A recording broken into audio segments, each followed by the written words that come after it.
Bíblia, por favor, meu irmão, em Daniel capítulo 3. Daniel capítulo 3.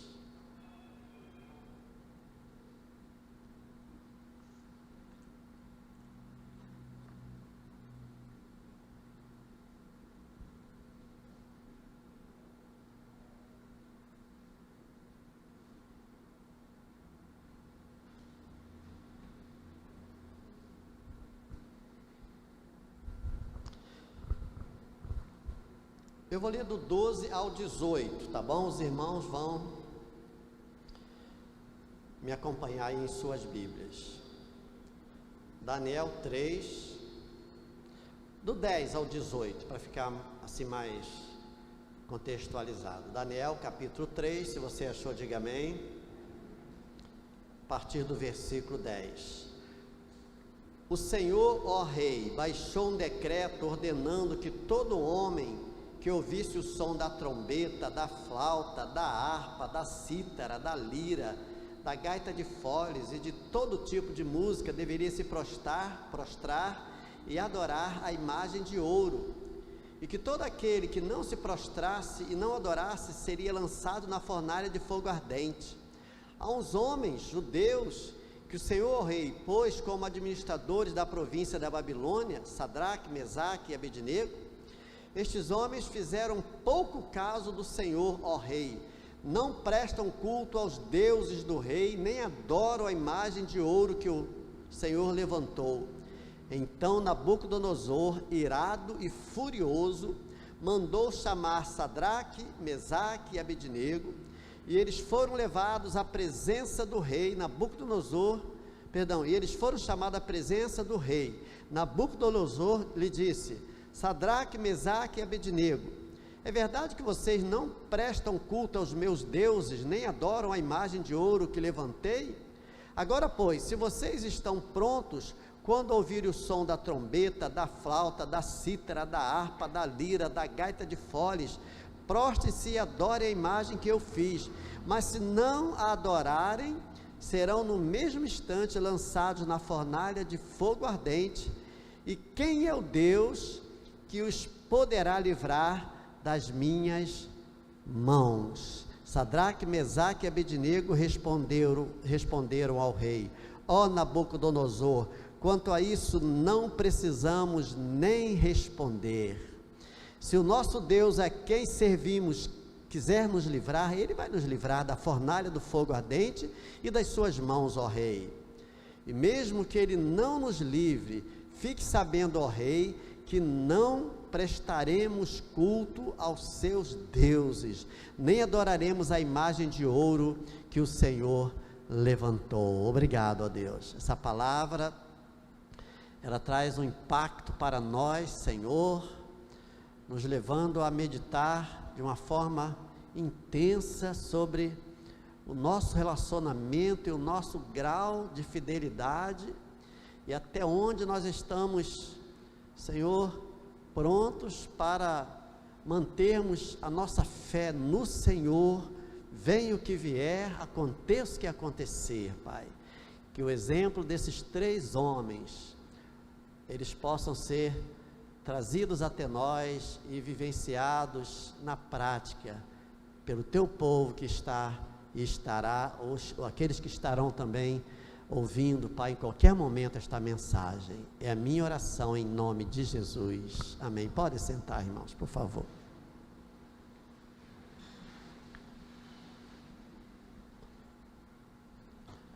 O texto, irmãos, começa com Nabucodonosor, rei da Babilônia, levantando uma imagem que tinha 27 metros de altura. Imagina, não sei, eu gosto muito de imaginar, né? Às vezes eu vejo uma coisa que me interessa, eu tento imaginar qual é a altura, né? A altura dessa igreja. E tem um pé direito, mas é chamado de pé direito, né? Quando é relacionado à arquitetura, à construção. Nós temos um pé direito aqui mais ou menos de 5,5 metros, né? Agora pensa numa altura de 27 metros, irmãos. A nossa igreja, daqui até lá na porta tem 30 metros, né? E tem mais 5 metros aqui para trás. Então, pensa bem, quase essa distância aqui para cima, né? Aqui tem 30, a imagem que Nabucodonosor mandou levantar de ouro tinha 27 metros, mais ou menos dessa poltrona até a porta. Você sabe qual é a altura da estátua do Cristo Redentor? Não é? Claro que eu não sabia de qual, eu fui pesquisar, ela tem 38 metros, né? 11 metros maior do que essa estátua que o rei Nabucodonosor mandou levantar, e de ouro, irmãos, de ouro. E ele então fez um decreto, ele criou a lei, ele colocou lá o seu anel, né? Ratificando aquele decreto, ele espalhou aquele decreto por todas as províncias. Em determinado momento, quando os cantores, os instrumentos tocassem, todas as pessoas tinham que se dobrar diante daquela imagem, e não era difícil aquela imagem ser notada por causa da altura, por causa do tamanho.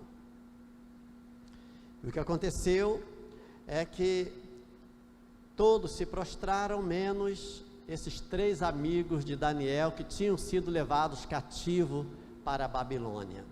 Esses amigos, eles gozavam de um certo prestígio, assim como Daniel, né? Nesse texto não está falando sobre Daniel, né?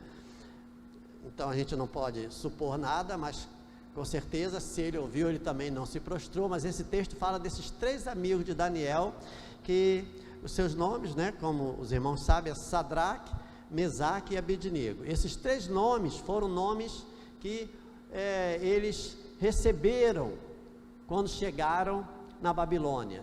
Esses 3 nomes, eles têm alguma alusão com relação aos deuses pagãos da Babilônia.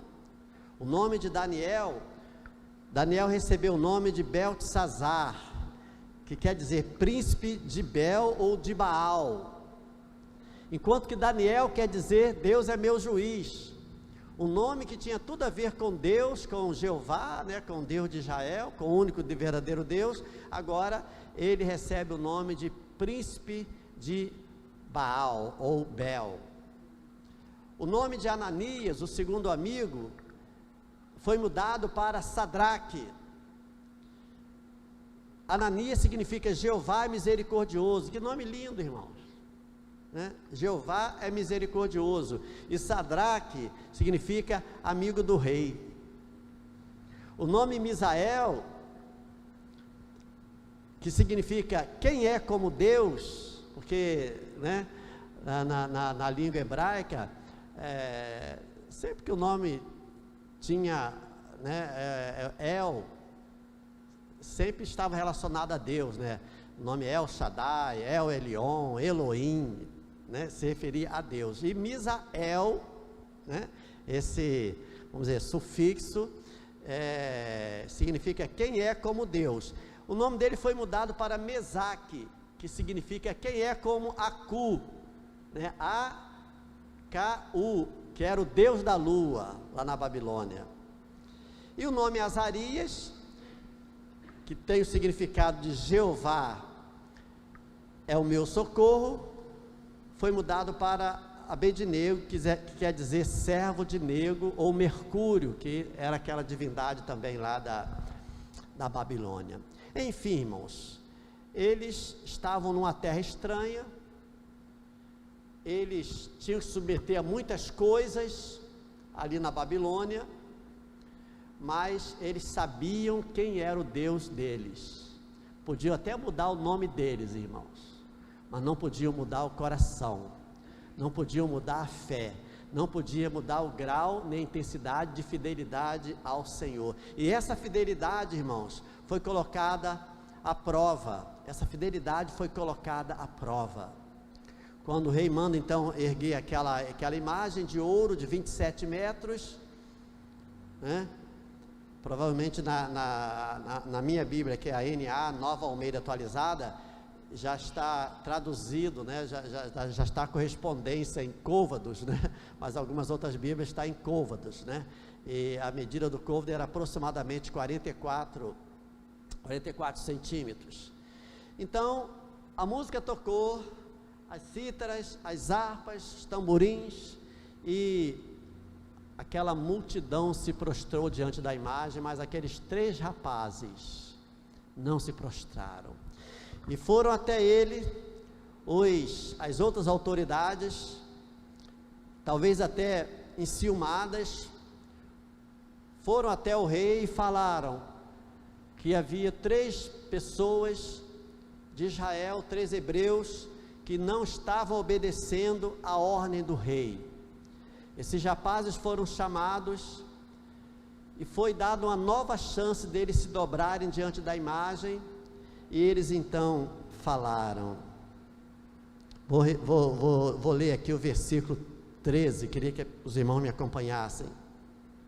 Então Nabucodonosor, irado e furioso, mandou chamar Sadraque, Mesaque e Abednego, e eles foram levados à presença do rei. Nabucodonosor lhe disse, o próprio rei, irmãos, né, a atitude de insubordinação, entre aspas, desses 3 rapazes, foi levada até o rei.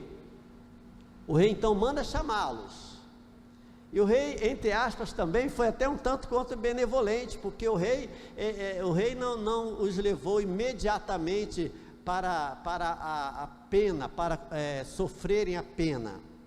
O rei deu uma outra chance, irmãos, talvez imaginando que eles não estivessem entendendo bem qual era a lei, qual era aquele escrito do rei. Então o rei mandou chamar os rapazes. Nabucodonosor disse a eles, estou no versículo 14, Sadraque, Mesaque e Abednego, é verdade que vocês não prestam culto aos meus deuses, nem adoram a imagem de ouro que levantei? Agora, pois, se vocês estão prontos, quando ouvirem o som da trombeta, resumindo, eu vou dar uma nova chance. Talvez vocês não tenham entendido muito bem, talvez vocês estivessem distraídos, mas vamos fazer o seguinte, morre aqui, né? A música vai tocar de novo, e vocês então poderão se prostrar diante da minha imagem, da imagem que eu levantei, e também adorar os meus deuses. Talvez vocês não tenham entendido bem. Se vocês estão prontos, quando ouvirem o som da trombeta, da flauta, da cítara, da arca, da lira, da gaita de foles, proste-se e adore a imagem que eu fiz. Mas tem o seguinte, se vocês persistirem nessa desobediência, né, eu estou fazendo aqui vamos dizer assim, traduzindo, né, com outras palavras, parafraseando, melhor dizendo, se vocês não adorarem esses deuses, vocês serão lançados na fornalha de fogo ardente. Aí o problema estava estabelecido. Que problema, irmãos? Esses rapazes tinham, por causa da fidelidade que eles insistiram em manter diante de Deus. Que tamanho era o problema daqueles rapazes, irmãos? Às vezes a gente lê um texto como esse, ou a gente lê um texto como o de José, né? Ou a gente lê um texto como Paulo na prisão, por exemplo. A gente lê um texto de Jesus, a gente lê um texto, né, dos heróis da fé, de Abraão, por exemplo, ou de Elias, e tanta gente lê e se acostumar com a história, é mais uma história, né? É igual os noticiários, quando tem um desastre, um acidente, acontece uma tragédia, né? E é noticiado nos meios de comunicação, de tanta gente ouvir notícias todos os dias, de morte, de tantas tragédias, de crimes, de coisas, o nosso coração se torna até um pouco insensível, irmãos, né? Isso é ruim, quando a gente já quase não sente mais, né? Isso é ruim. Agora, quando a gente para analisar, a gente hoje conhece a história, a gente sabe o final da história, que foi um final feliz, mas se nos colocarmos no lugar desses rapazes, irmãos, eles estavam com um problema enorme. Eles tem que tomar uma decisão. Eles foram chamados pelo próprio rei. O que eles deveriam fazer? Eles deveriam falar: Senhor, me perdoa, mas eu sei que a fidelidade ao Senhor deve vir em primeiro lugar, mas eu tenho família, eu não quero morrer e tudo. Ou então eles manteriam a fidelidade a Deus, aconteça o que acontecer, venha o que vier, a pena, o dano, né? Até a morte, se for o caso. E foi isso que eles fizeram, irmãos, diante do próprio rei. O rei, por não conhecer a Deus, por ter os seus deuses pagãos, ele fez uma colocação muito ousada. Ele falou aqui: quem é o Deus que os poderá livrar das minhas mãos? Que situação difícil aqueles rapazes. Sadraque, Mesaque e Abednego responderam ao rei. Os irmãos podem ler comigo, irmãos? A resposta deles é algo assim de uma profundidade enorme.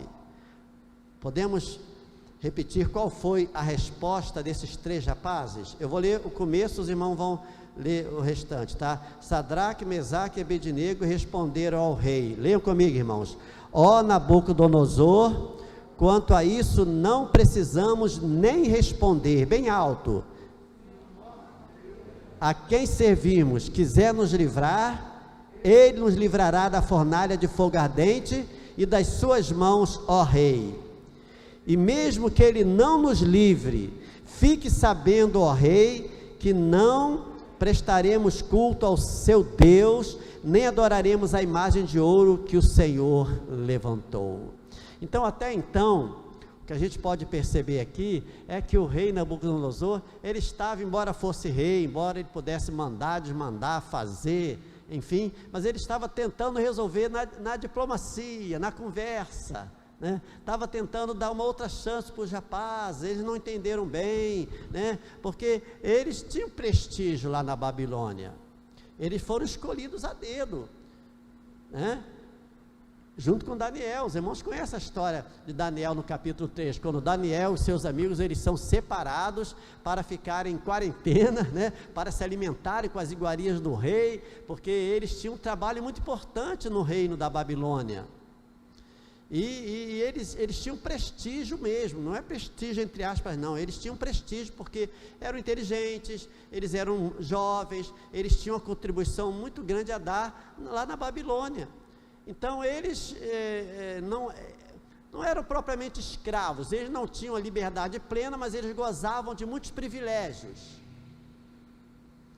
Então Nabucodonosor não queria simplesmente, né, que eles morressem, por isso ele deu novamente uma oportunidade, o que é difícil um rei fazer, principalmente naquele tempo. Mas quando o rei falou que se eles não se prostrassem, quem era o Deus deles para livrá-los daquela fornalha, aí Deus, irmãos, ele agiu em defesa dos seus servos. Deus não agiu desta forma em alguns outros momentos.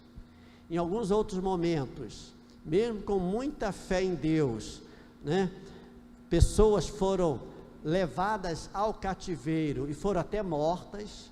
Mas nesse momento, até para ficar como exemplo para nós, irmãos, Deus então se levantou para guardar os seus servos, porque eles falaram que o Deus deles era o Deus de Israel, o Deus deles era o Deus que eles serviam, e eles não iriam se prostrar diante da imagem, eles não iriam corromper a sua fé, eles não iriam desviar o foco, né, do único Deus verdadeiro. E completaram dizendo: se Deus quiser nos livrar do fogo da fornalha, Ele vai nos livrar, nós vamos ficar muito felizes, mas se Ele não quiser nos livrar, mesmo assim, nós vamos morrer, mas nós não vamos nos submeter aos deuses pagãos. Então o rei mandou acender a fornalha 7 vezes mais. É uma história conhecida por todos nós, irmãos. E aqueles rapazes, homens fortes, jogaram aqueles rapazes lá dentro da fornalha. E, né, como eu acabei de falar, apenas para confirmar, aqueles rapazes, eles não morreram. Os que lançaram eles na fornalha que morreram, eles não só não morreram, como estavam lá, né, vivinhos, soltos dentro da fornalha. E qual o detalhe, irmãos? Qual é o detalhe que faz toda a diferença? É que havia um quarto homem da fornalha, que era o anjo do Senhor, que alguns dizem que era o próprio Jesus, né? Mas nós não podemos fazer essa afirmação teológica, não é? Mas era o anjo do Senhor que estava ali para proteger, era o enviado de Deus, né? No Velho Testamento, quando aparecia um anjo, o nome que se dá é teofania, é a aparição do mensageiro de Deus, do anjo do Senhor, que apareceu a Elias, apareceu a Abraão, apareceu a vários outros, a Moisés, apareceu a vários outros personagens bíblicos, né? Era uma teofania, né? E aqui o anjo do Senhor apareceu, livrou aqueles rapazes. Nabucodonosor ficou impressionado. Ele então baixou um decreto que todos agora deveriam não mais adorar aquela imagem, mas adorar o Deus dos hebreus. Impressionante o problema, né? Como aquele problema ele foi resolvido e aquele problema foi sanado. Agora eu volto ao início da mensagem e da minha pergunta e do tema. Qual é o tamanho do seu problema? Quais são as tempestades que você tem enfrentado diariamente? Será que a sua fé tem sido colocada em jogo? A sua fé tem sido colocada como prova da sua fidelidade a Deus? E se isso tem acontecido, como você tem se saído? Como você tem se saído, meu irmão?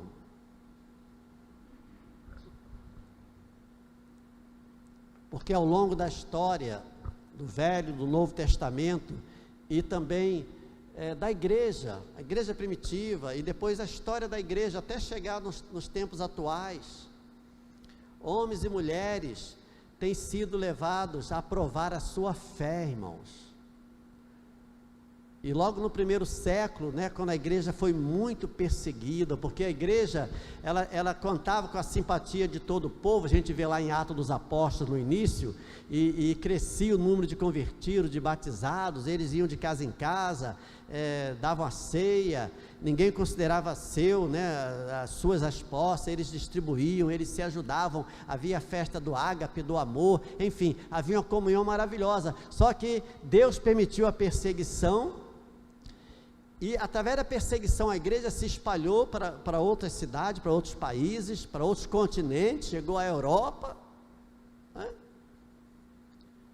E depois as perseguições vieram muito fortes, e muitos deles, irmãos, eram levados a renunciar à fé. Muitos renunciavam, infelizmente, para não perderem a vida.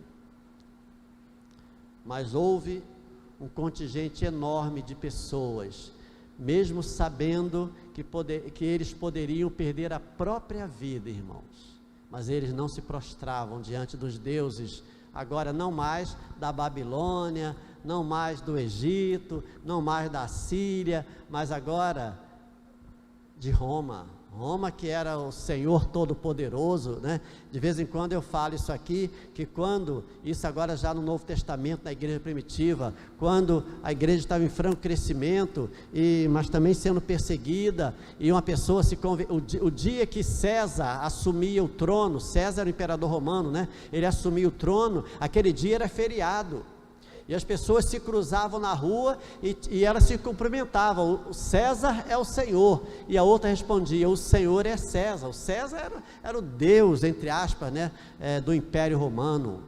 A Roma, sabe, o seu poderio se espalhou, né, numa dimensão geográfica enorme, tanto que eles tinham a Palestina, né, debaixo do seu jugo, quando Jesus nasce. E o que aconteceu, irmãos? Quando uma pessoa se convertia, não idolatrava mais o imperador romano, não se prostrava mais diante da imagem do imperador romano. A pessoa se convertia e ela entendia pela fé e pelos estudos, pelo discipulado, que Deus era um só, que era o Senhor, né? Que Jesus era Deus. Então, quando alguém passava na rua e falava assim, César é o Senhor, a outra convertida não respondia, o Senhor é César, a pessoa respondia, Jesus é o Senhor, Jesus é o meu Senhor. Só que por causa disso, muitos foram levados para a prisão, muitos foram levados para o Coliseu, o Coliseu, onde nós temos ainda as ruínas hoje. Muitos foram jogados para serem devorados pelos leões. Muitos foram provados a sua fé, irmãos, até o final. Quando eu coloco esse título na mensagem, qual é o tamanho do seu problema, eu não estou menosprezando o problema de ninguém, nem a dor de ninguém, irmãos, porque quem vive uma situação difícil é que sabe, uma doença, uma notícia ruim, um desemprego, uma dívida impagável, uma situação na família que não se resolve nunca, um problema, sabe, conjugal, um problema com o filho, um problema de vício, de alcoolismo na família. Quando eu falo qual é o tamanho do seu problema, não é para medir, dizendo que esse é maior, o do fulano é maior do que o do cicrano, não, o problema é que não, cada pessoa que passa um problema sabe da sua situação, não é, irmãos? Cada um sabe onde está realmente doendo e qual é a pressão que está sofrendo. Quando Jesus falou, no mundo tereis aflições, essas aflições são variadas, irmãos, em tamanho, em grau, intensidade, em profundidade. Por isso nós nunca devemos falar assim, fulano está sofrendo, mas ela não sabe o que é problema. Não, cada um sabe qual é a sua dor. Agora, quando nós, irmãos, comparamos, e essa comparação eu acho que nós podemos fazer sim, né? Com a luta desses homens que eles foram colocados diante da morte, tendo que negar a Jesus, tendo que negar a fé, e não negaram. Então a gente vê que realmente, às vezes, o nosso problema que nós estamos enfrentando hoje, nós podemos entregar ao Senhor, e Ele vai nos dar a solução. Mas Ele pode não nos dar a solução da maneira que nós estamos pedindo, mas Ele certamente vai nos dar a solução. Quantos homens e mulheres, portanto, irmãos, mantiveram a sua fidelidade ao Senhor? Muita gente, irmãos, manteve a sua fé, porque a nossa fidelidade a Deus, ela é colocada à prova todos os dias, de várias formas. Quando você rejeita um ganho que não é correto como cristão, a sua fé é aprovada. Quando você vence o desejo de resolver uma situação contando uma mentira, mas usa a verdade, a sua fé é provada e aprovada. Quando você fala a verdade em amor, há várias situações que a nossa fé vai sendo provada diariamente, irmãos, várias. E lá naquela época eram os deuses pagãos, como eu falei, Acu, Nego, né, o Nego, Baal, eram os deuses daquela época. Nós conhecemos muito bem a história de Elias, né, que os sacerdotes de Baal tiveram aquela grande luta, aquele grande desafio entre Elias e os sacerdotes de Baal. Baal era um deus pagão, um deus que exigia sacrifícios de filhos, de crianças, inclusive, né? Hoje em dia, praticamente a nossa fé não é colocada em prova diante dos deuses pagãos, mas existem alguns deuses que continuam por aí tentando desviar a nossa fé. Você já ouviu falar em Mamon? Você sabe o que é Mamon? Mamon não é a fruta mamão, não, é o Deus chamado, quem sabe? Hein? Dinheiro. Mamon é o Deus chamado dinheiro, Mamon. É um Deus, irmãos. O bispo Roberto, quando ele chegou no Brasil, e logo depois ele escreveu vários livros, um dos livros muito assim famoso que ele escreveu foi Dinheiro, um assunto altamente espiritual. Porque ou o dinheiro vai dominar a pessoa, ou a pessoa vai dominar o dinheiro. Ou a pessoa vai amar o dinheiro e usar as outras pessoas, ou vai amar as pessoas e vai usar o dinheiro. Então, muitas vezes a nossa fé é colocada à prova diante desse Deus Mamon, diante do Deus Eros, não é? Que é o Deus da sensualidade, da sexualidade, do sexo, né? Como nós estamos vendo hoje aí. E a nossa fé é colocada à prova todos os dias. Lá em Apocalipse capítulo 2, versículo 10, entre outras coisas, eu separei só uma partezinha desse versículo, diz que: ser fiel até a morte e dar-te-ei a coroa da vida. Quer dizer, a nossa fidelidade, irmãos, ela precisa ser diária, constante e até o final. E ser fiel até a morte é ser fiel tanto até morrermos, quanto até, se preciso for, morrermos, como foi o caso daqueles 3 rapazes da história que nós lemos, irmãos. Agora eu gostaria de ir com os irmãos lá em Hebreus capítulo 11, por favor, irmãos. Hebreus capítulo 11. Nós vamos ver aqui, quando a gente fala em Hebreus, principalmente o 11, está muito relacionado com fé, muito relacionado com milagres, muito relacionado com coisas extraordinárias, maravilhas de Deus, que Deus operou através da fé. Pela fé Moisés abriu o mar vermelho, pela fé Abraão, já com a idade avançada, juntamente com a sua esposa, eles não podiam ter filhos e eles foram pai de uma grande nação. Pela fé, Sansão, né, matou mais gente na sua morte do que na sua vida. Pela fé, o fogo não queimou os amigos de Daniel. Pela fé, Noé construiu uma arca e preservou a espécie humana. Pela fé, e isso é maravilhoso, é maravilhoso. Acharam, irmãos, Hebreus capítulo 11, versículo 36? Se você achou, diga amém. Vamos ler, vamos ler a partir do 30, eu vou ler os pares, os irmãos lerão os ímpares. Pela fé ruíram as muralhas de Jericó, versículo 30, tá? Depois de rodeadas por 7 dias, a igreja.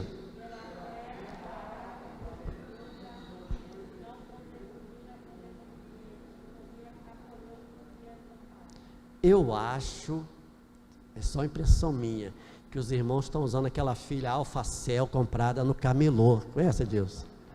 Está muito fraca. Aquela pilha baratinha. Essa foi boa. Deve ser. Vamos usar a Duracell.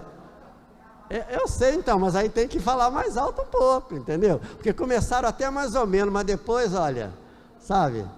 Começaram até mais ou menos. Vou ler de novo, irmãos.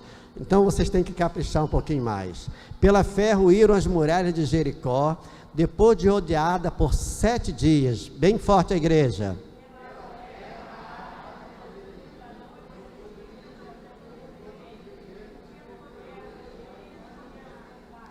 E que mais direi? Certamente me faltará o tempo necessário para falar de Gideão, de Baraque, de Sansão, de Jefté, de Davi, de Samuel e dos profetas. Os irmãos,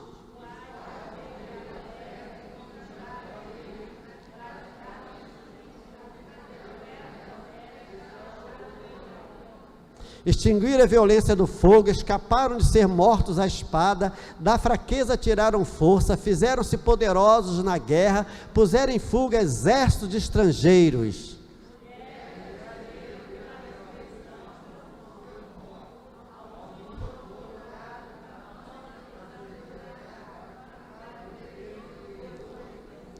Aí começa agora, irmãos, também outros grandes acontecimentos pela fé. Outros, por sua vez, passaram pela prova de zombarias e açoites, sim, até de algemas e prisões. A igreja.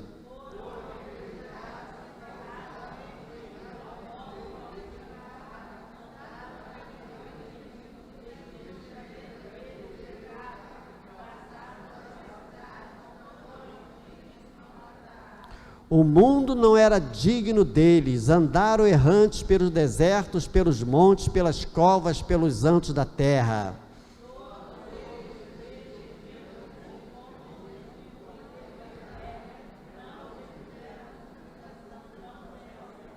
Porque Deus tinha previsto algo melhor para nós, para que eles, sem nós, não fossem aperfeiçoados. Eu acho muito interessante, irmãos, que o texto vem dentro de um contexto só. Fala dos grandes milagres, o fogo não queimou, a água não afogou, o leão não matou, enfim, vem falando de milagre, né, de grandiosidade, do resultado positivo da fé. E depois ele entra no resultado, não diria que negativo, mas ao contrário da fé, né? Outros, por sua vez, passaram pela prova de zombaria, de açoite, de algema, de prisões, foram apedrejados, cerrados ao meio, mortos ao fio da espada, andaram como peregrinos, vestidos de pele de ovelhas e de cabras, passaram por necessidade, foram afligidos e maltratados, o mundo não era digno deles, andaram errantes pelos desertos, pelos montes, pelas covas, pelos antros da terra. Que coisa, irmãos. Então, a nossa fé, ela tem que estar de pé em todos os momentos da nossa vida, amém, irmãos? Alguns momentos, pela fé, Deus vai abrir o mar vermelho. Em alguns outros momentos, Deus não vai abrir o mar vermelho. Alguns momentos, pela fé, Deus vai tirar a virulência do fogo. Em alguns outros momentos, Deus não vai tirar. Em alguns momentos, Deus vai fazer com que, haja um grande livramento naquele momento. Em outros momentos, irmãos, Deus vai permitir que alguma coisa nos aconteça, mas se nós cremos em Deus, se nós servimos a Deus, nós devemos sempre agir como os amigos de Daniel, né? Se Deus quiser nos livrar, Ele vai nos livrar, mas mesmo que Ele nos livre, a nossa fé em Deus vai continuar sendo inabalável, amém, meu irmão? Você pode dar um aplauso para o Senhor? Louvado seja o nome do Senhor, glória a Deus, amém, amém. Pedro vai colocar uma imagem aqui que eu gostaria só terminar com essa imagem aqui na projeção. Já está a imagem aí?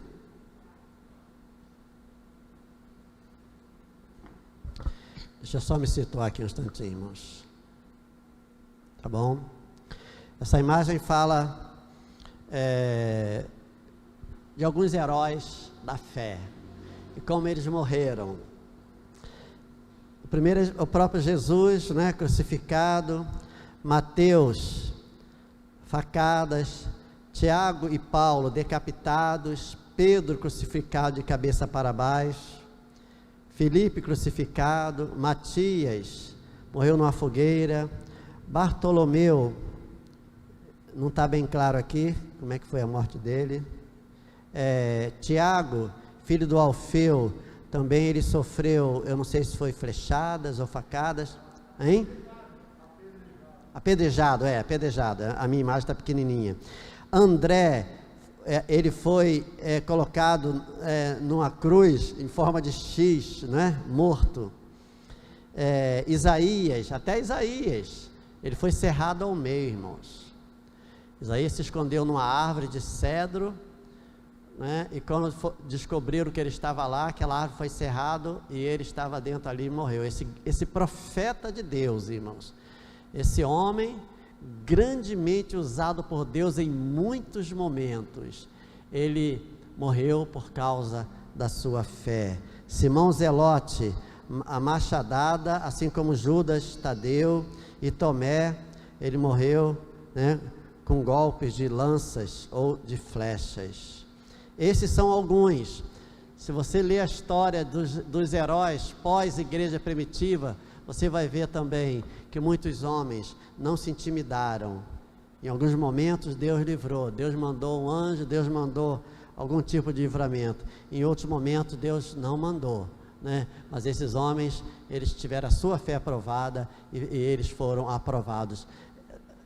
Não é? Nós não desejamos isso para ninguém, é claro, é verdade, irmãos. Hoje nós não temos a perseguição da igreja como nós tínhamos naquele tempo, embora de 5 anos para cá a internet, não é? Davi, que está muito por dentro, tem mostrado pessoas morrendo em países orientais. Gabriel também, que está muito ciente, o diácono Anderson, né? A igreja continua sendo perseguida. De vez em quando aparecem os terroristas lá decapitando cristãos, igrejas sendo incendiadas, pessoas morrendo por causa da sua fé. Isso tem acontecido constantemente, não é verdade? O tamanho do nosso problema não pode determinar a fraqueza da nossa fé. Se o meu problema é muito grande, eu tenho fé em Deus. Se não é tão grande assim, eu continuo servindo a Deus, porque a minha fé, né, não está guiada, ela não está alicerçada, não está baseada naquilo que Deus faz, mas sim naquilo que Deus é. Amém, irmãos? Que Deus nos abençoe. Eu queria que você fechasse seus olhos. Os irmãos virão aqui para nos ajudar a distribuir os elementos da ceia. O ministério, eu vou estar aqui, nós vamos cantar. Se Deus fizer, Ele é Deus. Se Ele não fizer, Ele é Deus. Glória a Deus. Feche seus olhos agora, enquanto o pessoal do louvor está caminhando para cá, se preparando. Se você quiser, coloque a mão no seu coração agora. Como está a sua fé? Qual é o tamanho do seu problema? Qual é o tamanho da sua dor? Continua confiando no Senhor, meu irmão. Se a sua luta está muito grande, continue confiando no Senhor. Se parece que você não está aguentando, continue confiando no Senhor. Deus tem seus propósitos, Deus tem seus meios de agir, que às vezes nós não entendemos, mas o nosso papel é continuarmos confiando nesse Deus Todo-Poderoso, que um dia nos tirou do pecado, nos tirou das trevas, firmou os nossos passos, nos deu tão grande salvação. Continue confiando, meu irmão, porque de uma hora para outra, esse gigante, esse inimigo, essas muralhas podem ruir.